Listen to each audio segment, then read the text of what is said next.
अखन अहाँ सब सुन रहल छी संजीत निराला के आवाज में।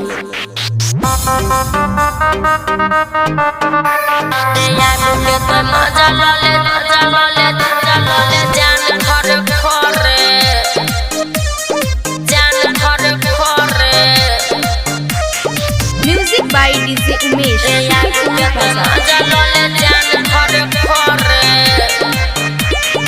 फोन कैला करे छी तोय हमरा जान गया, दोसर दिन के रहत ही जान तोय पलान गया।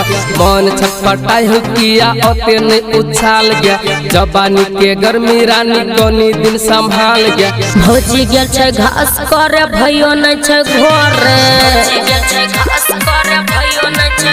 हरे आगू के तो मजा लले जान खरे खरे। फोन कैला करे छी तोय हमरा जान गया, दोसर दिन के रहत ही जान तोय पलान गया।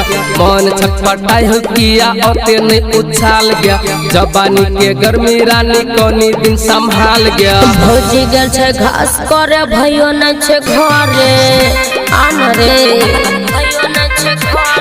आइबो के तो मजा लले जान खरे खरे। बात के बुझना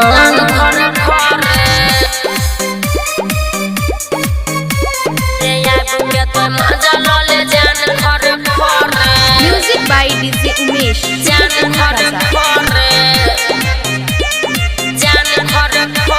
मिलल छै मौका जानिया जोना रे, जवानी के प्यास बुझा जोना रे।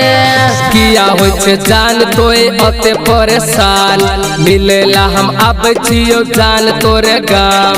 लव वाला खेल या के खेल हमरा जोरे, आन रे की करे छै हेरे जे जे तोरा मन हो छो से या के करे।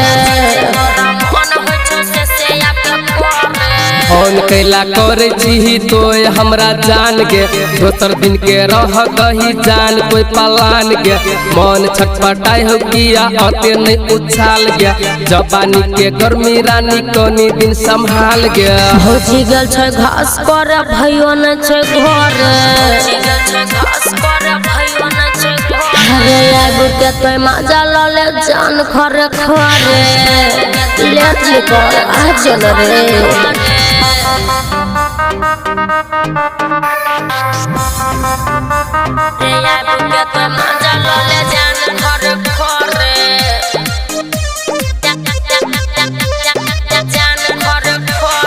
म्यूजिक बाय डीजे उमेश, शुक्रिया बाजार।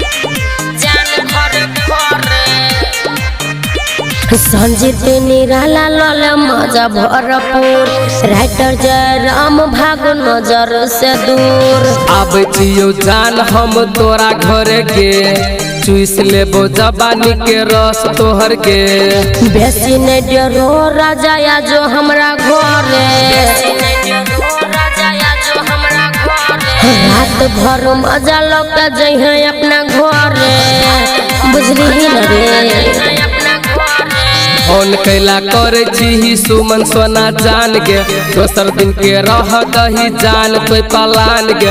मन छटपटाई हो किया ओते नहीं उछाल गया, जवानी के गर्मी रानी कोनी दिन संभाल गया। भौजी गेल छै घास करे भयो न छै घरे, बुझली ना हेरे आगू के तो मजा लले जान खरे खरे, आन रे। दिलदार म्यूजिक जनकपुर। संपर्क नंबर 98 71 34 5 83।